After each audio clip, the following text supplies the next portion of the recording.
Hello, testing, testing. Okay, that seems to work, I guess. My microphone isn't working. Excuse me. So, I'm gonna be honest. This is maybe not the stream I want to do right now. It sounds like things are okay, so just um uh ish. Hello. Hey, how's it going? I am good to see you. Thanks. Thanks. Opening remarks. Opening remarks was I couldn't get my microphone to work, so maybe that was a sign. I'm no, it's good. I appreciate it. Just so for my own sake, I guess I'll use this as my own therapy here. Uh things are weird. I don't think there's anything wrong at the kids' school. It was a so there was a district wide bomb threat which happened earlier this year too at my kids' school district. My kids are in elementary school, so there's no, they're fine. Nothing big going on there. But as they do, um, understandably, the school is like, hey, okay, all the kids got to stay outside. But the sense that I got was that it was just sort of they're doing this to make sure that things are fine, make sure that nobody is in actual trouble. Yes, it was uneventful.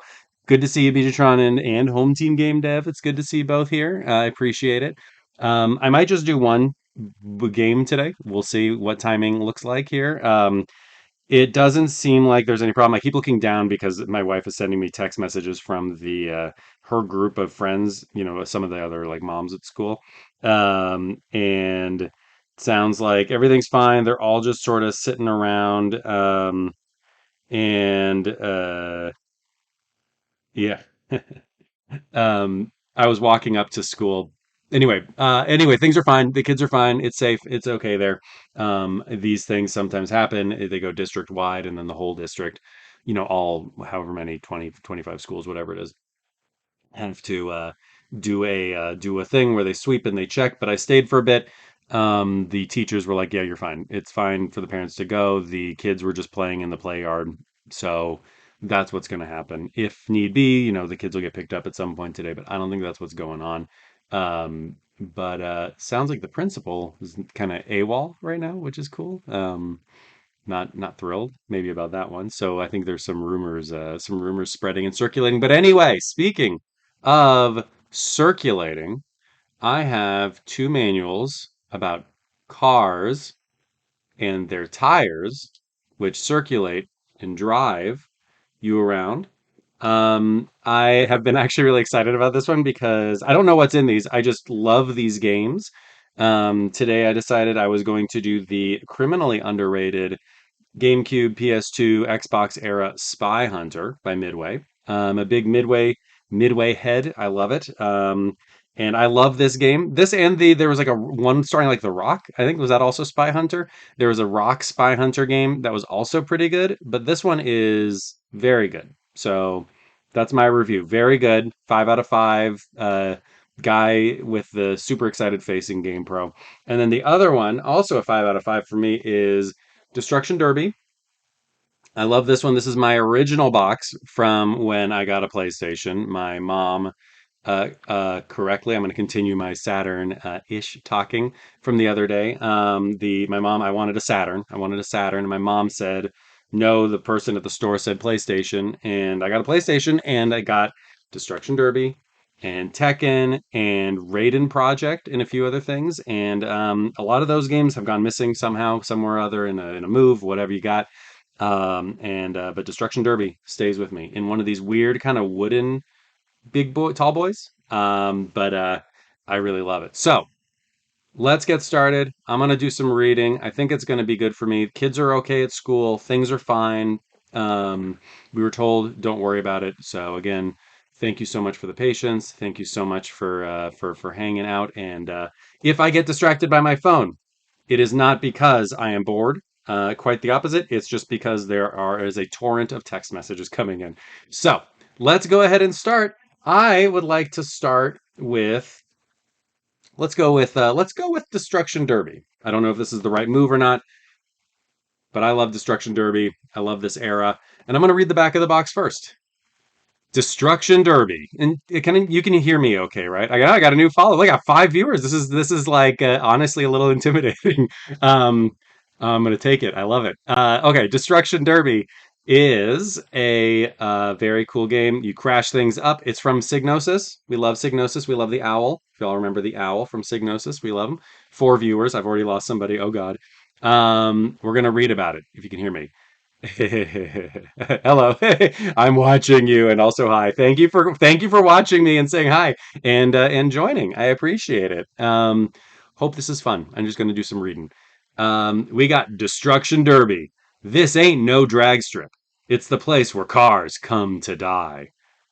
You're on a mission to bash, smash, and crash into the other guy until his auto, or yours, gives up the ghost.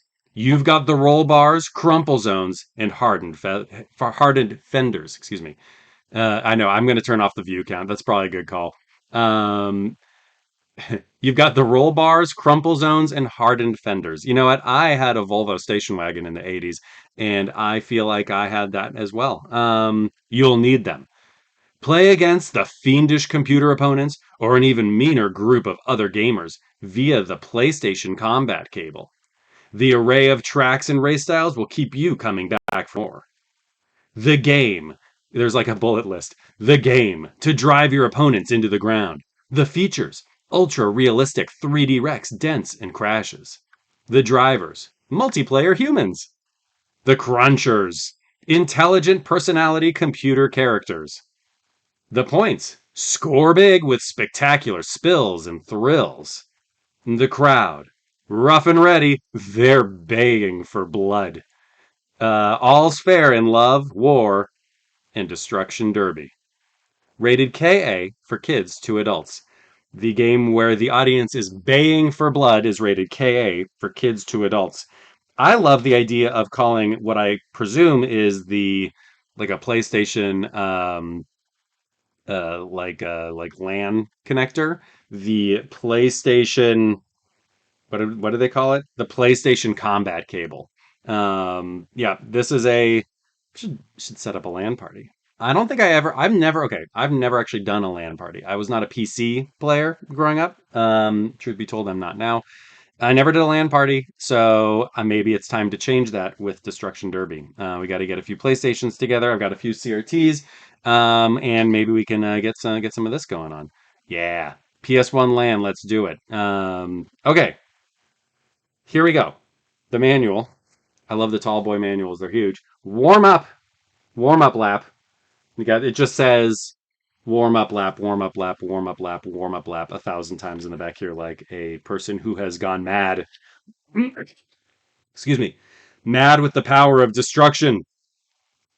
Now, excuse me, that's a good start. All right, we're gonna read an unofficial history of Destruction Derby. Hey, welcome. Oh my gosh, good to see you. Thanks for coming. Also, good news. It's good to see you. This is amazing. This is so much fun. Thank you, thank you, thank you. I am feeling better already with everything going on this morning. So thank you. This is exciting for joining. Yes, in the future, we are in the future now, so we can probably use emulators to do a remote LAN party, right? We've got to be able to.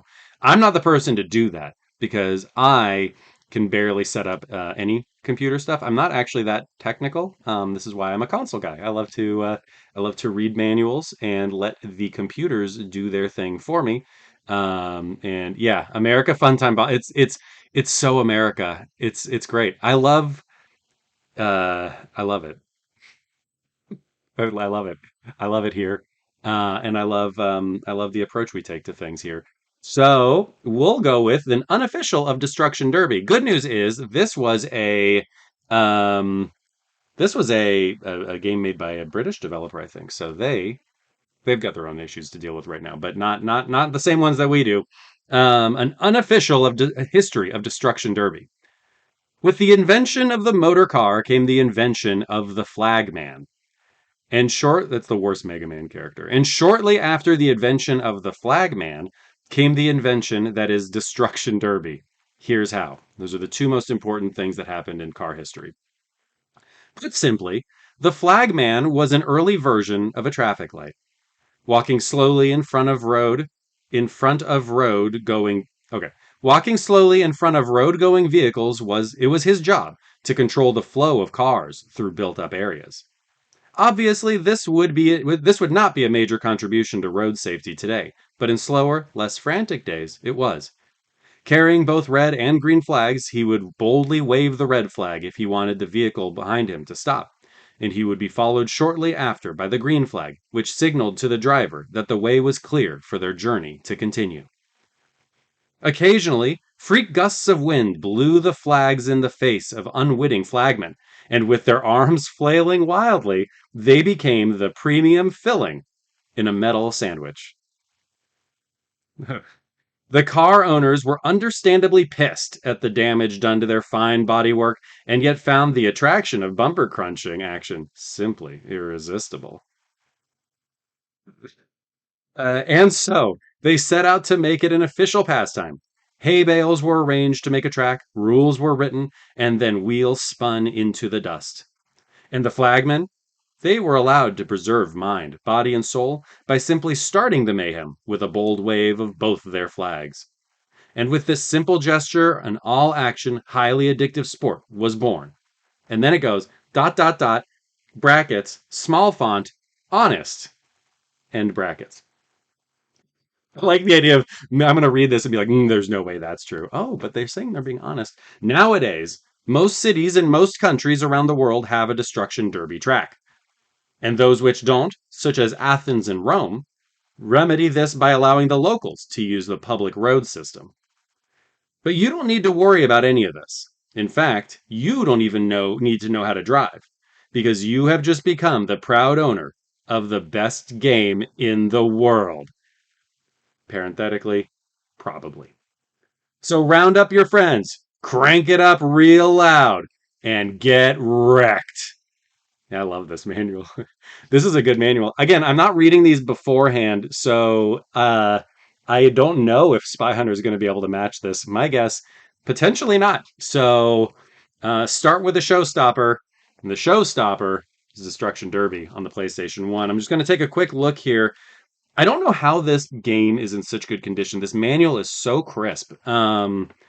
I'm going to guess that in 1996, I probably wasn't cracking open the manual to read a lot about Destruction Derby. I was just jumping in and looking for flagmen to make the premium filling in my metal sandwich. But uh, there's a lot here. But I don't think I'm going to go. Uh, Oh my God. Okay. I'm going to read a little something here. I'm going to read. There is a section here called the Destruction Derby Code, which is basically just the rules. It doesn't give you anything fun here. It's just sort of the rules, how the game works. Yeah, no, yeah. Very few people seem to read the manuals back then. And here we are, the five of us. We're making up for lost time. I'm going to read the quick thing about the Breaker's Yard. And then I'll go to the credits real quick because I love reading the credits. The Breaker's Yard says, to end this quick trip through the mass of twisted metal that is Destruction Derby, we thought you might like some tips from the man who knows all there is to know about it. The man who has put the cars back together after you've wrecked them. The man who is the chief mechanic. And then it says, over to you, Zeke. So we're going to read from Zeke in a second, which is all in quotes with like a cool accent that they try to spell through. So um, yeah, Space Astrocat says, I always find it funny when you see a video game reviewer complaining about not being able to get through a part. Then they do a move, it gets them through it, and they shout, how was I supposed to know that? It's in the manual. Manuals. The manuals are always there. I love going back to like fighting games from this era too, where it's just like, here's a character bio, and it tells you a little something about them, maybe how tall they are, maybe what blood type they got. And then it's like, here's just 75 moves. Go for it. It's great. It's good. I genuinely love it.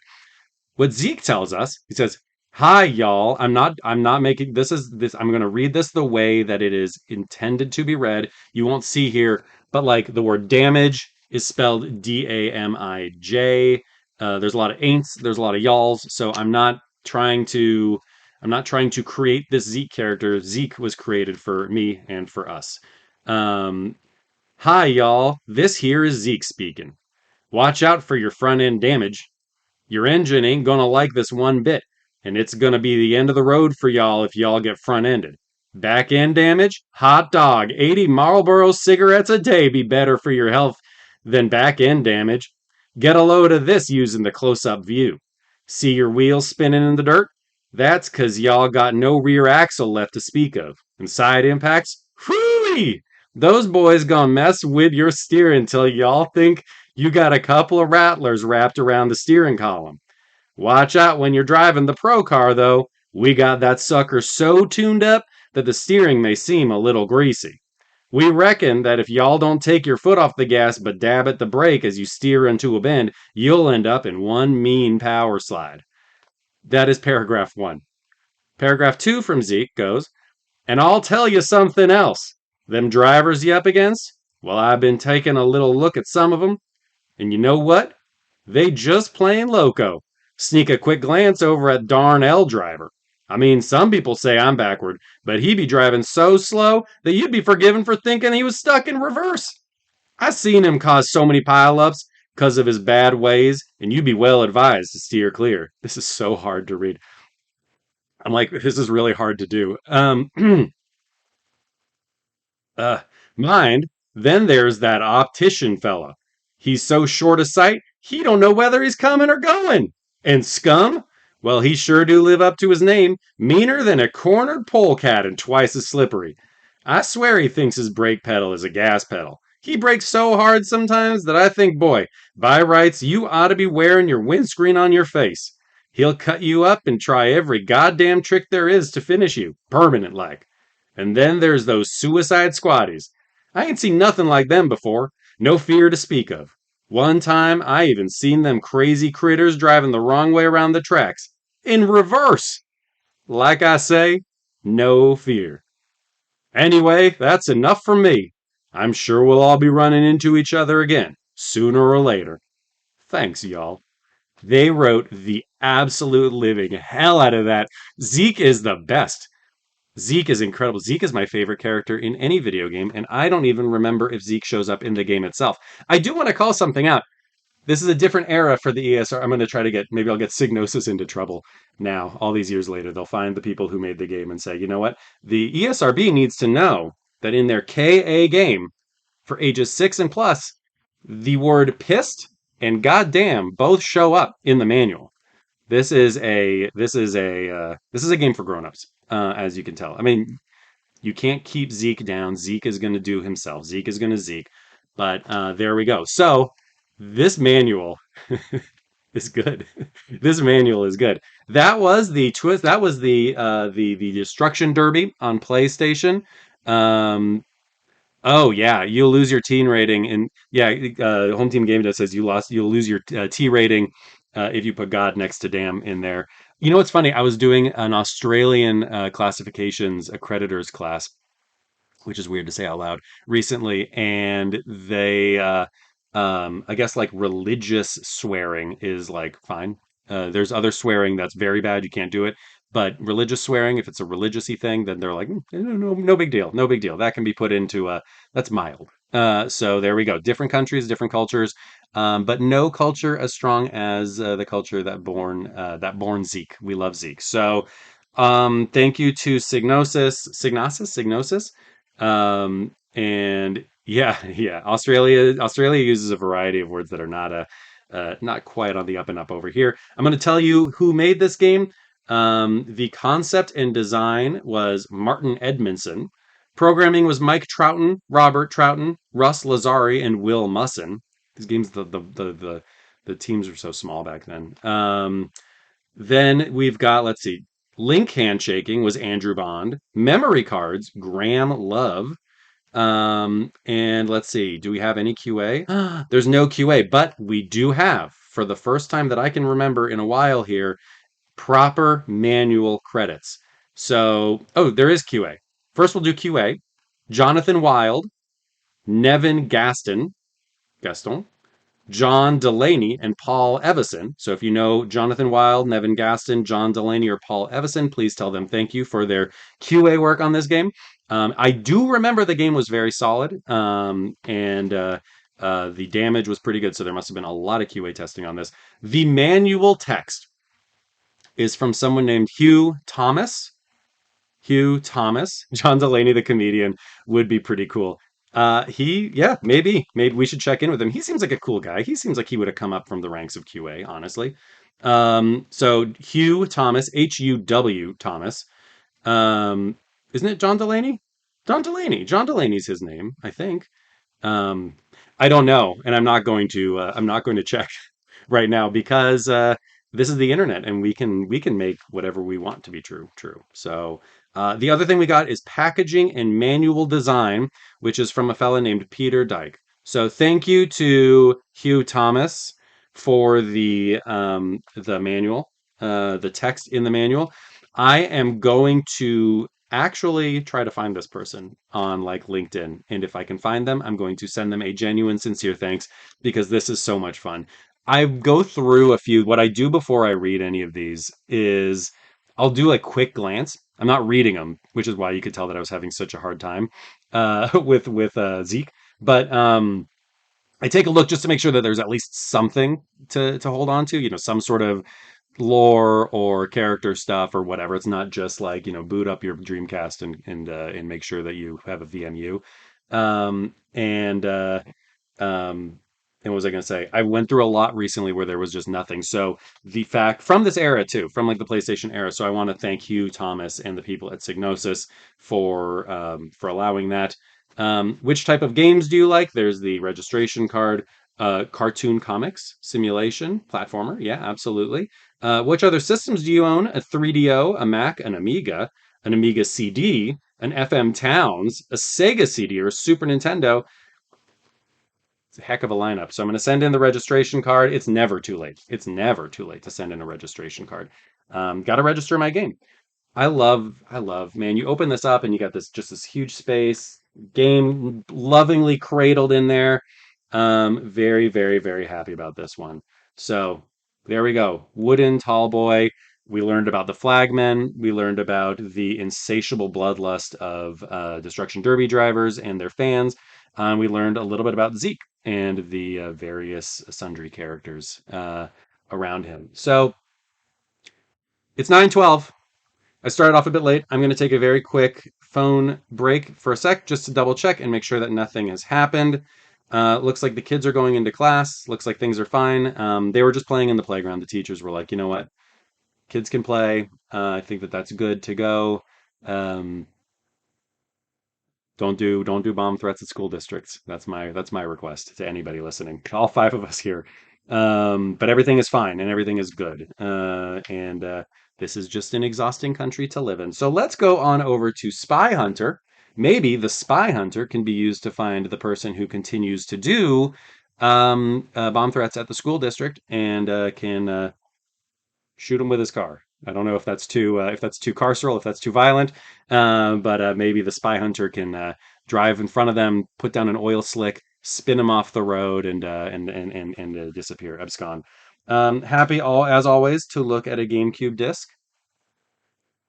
No, so okay, Space Astro Cat asks, "Is this the Spy Hunter with the Rock?" It's not, though. That one is also good, and I used to have that one, and I seem to have lost it. This is the I think this one was first, 2002, because I think the Rock one was maybe 2004 or something. I know. I need to get that one too. That is a good game also, but this game is legit. This game is really fun. I also love the original Spy Hunter.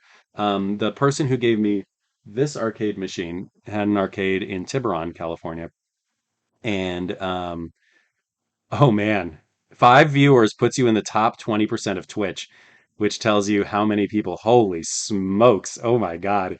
Um, oh yes, that's right. So this is a an arcade game. The arcade game version of Spy Hunter was made by George Gomez, pinball designer. That's quite an oeuvre to go from pinball to Spy Hunter. Spy Hunter is a very specific game. It's a very good one. The guy who gave me this machine had a small arcade and comic shop in Tiburon, over in Marin, here in California, and he also had Spy Hunter. And so from a very early age, I was playing Spy Hunter and Pole Position in Neo Geo. So Spy Hunter holds something of a special place to me just from the get go. Um, I'm going to read this real quick. I'm just going to fly through a few things. I'm not going to go through the whole manual here. This has been a little bit up and down just because of the school stuff, but I'm glad we got Destruction Derby because it ruled. Prepare to be hunted. The evil Nostra Corporation is preparing to unleash havoc. Only you and the G6155 Interceptor can stop them. Race around the globe in your quest to thwart their evil plans. Wield an incredible arsenal of both offensive and defensive weapons to defeat Nostra's henchmen, spies, and assassins. You just learned about the car. Multiplayer action for 2 players. Unfortunately, no PlayStation Combat Cord or connector or whatever they called it for there, so that's too bad. Battle Nostra agents in Germany, France, and the Florida Keys. And Panama and the canals of Venice. So it's kind of like a dip. Germany, France, the Florida Keys, Panama, and the canals of Venice. In this game, you can go from your car to like a little motorcycle thing to a boat. It rules. It's great. That's what the game is about. Nothing too special there, but there is something that I'm finding interesting, and I don't know how this will read. But you get to the beginning, boot up your GameCube, get a memory card, all that kind of stuff. Here's the controls, but then it tells us something. It says game history. Um, so back in 1983, arcades could be found in almost every neighborhood in the United States. Jam packed with people of all age groups, the video game industry was booming, and players eager to experience the latest games would make their weekly, sometimes daily, pilgrimage to their local arcade. During this time, game companies had released a wide variety of games geared towards specific customers. Only a handful of those games would become classics. Spy Hunter is one of them. Created by George Gomez in 1983, there we go, Home Team Game Dev. See, we got it. Spy Hunter hit the arcades with a style all to its own. Unique cabinet designs and highly addictive gameplay launched Spy Hunter to the top of the must play lists. One of the original Spy Hunter cabinet's features was the steering wheel interface. While the cabinet itself contained the wheel, a gear shift, and accelerator pedal, the wheel featured 4 buttons in which to complete your missions. Machine guns, missiles, smoke screens, and the oil slick were all available to you at certain points in the game. My Subaru is the same way, my Subaru Ascent. All of which were activated by pressing a button on the wheel. Another element of the game which made it special was the soundtrack. Fans of the original game still hum the tune to this day. That is true. The quote, theme from Peter Gunn, unquote, is one of the most memorable songs from a game. In fact, most people would probably associate the tune with Spy Hunter than Peter Gunn. Take that, Peter Gunn. Created by Henry Mancini, creator of the famous Pink Panther theme, the theme from Peter Gunn played in the background while the player tried to rid the world of evil. Now, almost 2 decades later, that same theme is still in the audio backbone of Spy Hunter. Now, in the next millennium, Midway has returned to the roots of the original game. Fast paced, exciting, and challenging, Spy Hunter returns with a vengeance. The world is in distress. Evil lurks throughout the globe. Your interceptor is waiting. That's kind of cool, actually. They should do more of that. Also, I like that they're talking about Spy Hunter as being just 2 decades ago. That game is now, what, 41, 30, 40 years old? Something like that? 41 years old? Yes, Midway was still in business during the time of the GameCube. They were still going into the Xbox 360 era to some degree. They did, or at least they were publishing. I don't know if they changed what they were doing. That's true. Actually, no, sorry. The original Spy Hunter is not 40 years old. It is 2 decades ish, I think. That is true. It is the mid 2000s as far as I'm concerned. Yeah, Midway was still doing stuff. They did, what's the John Woo game? Stranglehold. That's one I always come back to. Um, so yeah, and Stranglehold, that's also a recent game as far as I'm concerned. I think that probably came out about 2 years ago. So I'm not going to look that up. But yes, so it is currently the year. This is a brand new game. We're going to read briefly around. We're going to read briefly about Nostra International. Yeah, Mortal Kombat was still going. Yeah, yeah, there was still some stuff. They were not doing as much. I mean, like the Dreamcast era in the GameCube was sort of like it's like I feel like it was like N64, Dreamcast, and then like GameCube kind of da, da, da. But yeah, they're good. And I think Midway might just be a name now. I think. Correct me on that. I don't know. I wish they didn't. I loved Midway, man. Midway games. My dad and I bonded over Midway games so much. He loved NBA Jam, Blitz. Oh my God. Anyway, Nostra International. We have 10 minutes. Holy smokes. This is going fast. Nostra International is a company based in Israel with facilities all over the globe. They deal in food products, biochemicals, genetics, e commerce, and children's software. Damon Curry, president of Nostra International, is viewed by some as the next Messiah. He is an intellectual with keen business sense and political savvy. He is connected in very high places within every government of the world, and even with the church. Hell is about to be unleashed. That kind of comes out of nowhere. Damon Curry, there's just nowhere. Hell is about to be unleashed. So it takes a big step up real fast. Ever since Damon Curry was a teen, he was fascinated with the prophecies of Nostradamus. He felt the one spoken of in his books, the one who would be king and bring the world to its knees, the one who would rewrite history. He felt this one would be him. It's funny how a name can go to your head, it says, because his name is Damon, Daemon, which is sort of like kind of unfair on the parents' part. Like you're sort of blocking him in there. In the early 80s, he started Nostra to fund his visions of destruction. 22 years later, he is at last ready to start his unholy war. He has tainted government elections, assassinated presidents, and poisoned priests to attract the media and buy himself time. He has grand plans for this world. Fire will fall from the sky, rivers will run red with blood, and a war unlike any other, or any the world has seen, will unleash the four horsemen unto the earth. This guy is a little over the top. Um, to help him realize his vision, he has assembled an army of spies and assassins to spread across the globe like a disease and establish strongholds in strategic locales. Once his plan is complete, he will unleash the four horsemen to spread famine, disease, pestilence, and war. I guess he like literally controls the four horsemen. This is very literal. Then, as is written, one man will become king, and all the dying world will become slaves for his pleasure. To deal with this growing threat, IES, the International Espionage Services, has created a team known as Spy Hunter. The main weapon in the team's arsenal is the G6155 Interceptor, a state-of-the-art automobile and enhanced weapon and transition capabilities enhanced weapon and transition capabilities, and an onboard computer named Leone that helps analyze and identify possible targets. The G6155 driver is Alex Sects, a former F 15 fighter pilot, recently FBI trained with focus on international affairs. The weapons van, a mobile ammo replenishment unit, is usually positioned just past enemy lines to assist the G6155 in fulfilling its mission. Their job is to locate Nostra's Legion and prevent them from carrying out these prophecies. The hunt is on. Bum bum bum. Uh yeah, yeah. The Antichrist is coming. Throw a car at him. It's right. The most dangerous weapon, a car. Well, we learned in Destruction Derby that the most dangerous weapon is in fact a car. Those cars didn't have guns or oil slicks, but this one does. If you want to, if you want to get Midway to, register your product, you can tell them what system you have. Game Boy Color, for instance, the Xbox.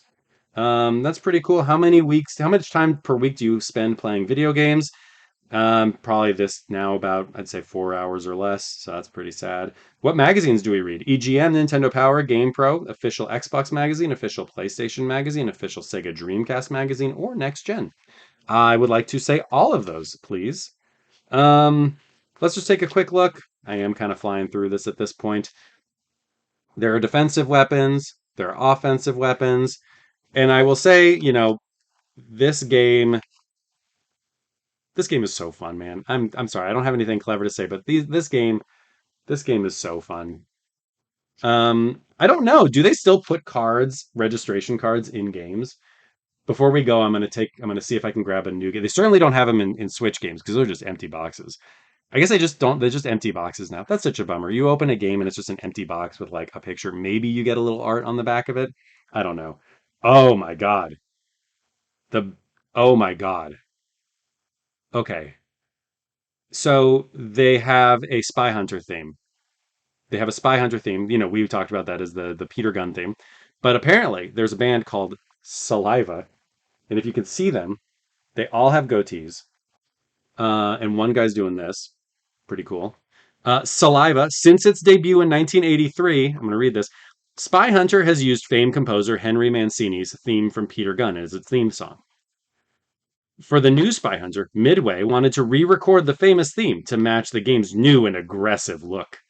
We went to none other than leading hard rock group and Island Gold recording act Saliva.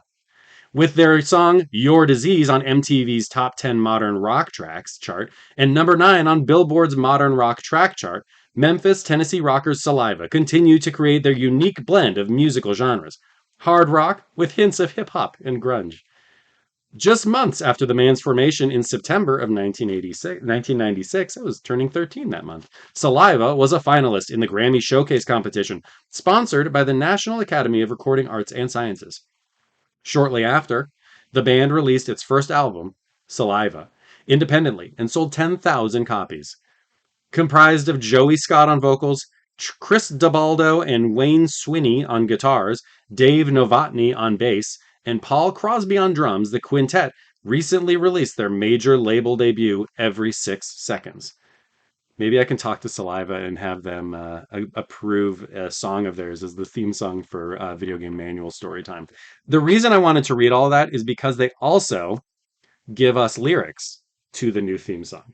So, gonna just read them, spoken word moment, and here we go. You know I put it in drive because it makes me feel alive. The situation's awry and going faster. And now I'm hunting you down, injecting fear from the sound, and with my mayhem abound, I am your master. The chorus goes, come on and let the hunt be hunted. Come on and let the hunt be hunted. Come on and let the hunt be hunted. Come on and let the hunt be hunted. Get in my way and I'll be blowing up something. Come on and let the hunt be hunted. I'm trying to make it to the other side and I'm dying to make my move. So get out of my way because I'm coming for you. I know that you will have to realize the danger behind you, so get out of my way because I'm coming for you. Upon this journey I fight, from the day into the night, there is no place you can hide. I'm getting closer. My mission plainly assigned, my enemies I will find. It's just a matter of time till this is over. And that is the new, clearly improved theme song, taking over for the Henry Mancini Peter Gunn theme by a rock group Saliva, a Island Gold recording act. So thank you to them and thank you to this manual. Let's see if we can find the people who did testing. Lead tester for Midway San Diego, and then I gotta go, is Malcolm Scott. Product testing analysts were Jason Jorgensen, Justin Wood, Ryan Satrapi, Rick Weibel, Edgar Perez, Richard Rucker, Robert Belair, and Anthony Buchanan. And then let's see here. There are movie credits. Oh yeah, there's like movie scenes in there. So yes, there we go. Point of view, artists, producers, special thanks. I just want to see if there's any more. If anybody here wrote the manual. I don't see anybody who wrote the manual, unfortunately. So there we go. Coming soon, Blitz 2002, Red Card 2003. So there we go. And Bike Street Gravity Games. I can't really figure out what the title is. Gravity Games Bike Street Vert Dirt is, I'm guessing, what it's called. And then there's Dr. Muto. Hi, Dr. Muto. So Midway doing a lot of stuff at the time. Um, that was Video Game Manual story time. Thank you for joining. Thank you for chatting. I was rushing through this, so if I missed some stuff that you said there, I'm sorry about that. I'm maybe going to try to do a second monitor at some point, so I can actually see what people say. Thank you for hanging out. Thanks for enjoying these with me. These were pretty fun. Congratulations to Saliva on charting on MTV's alternative rock track listings. And hope everybody has a great day. Thanks for hanging and see y'all soon. Bye. Time to go to work. Bye. Exit. I'm gonna cancel stream. I haven't done it yet. I haven't canceled the stream yet.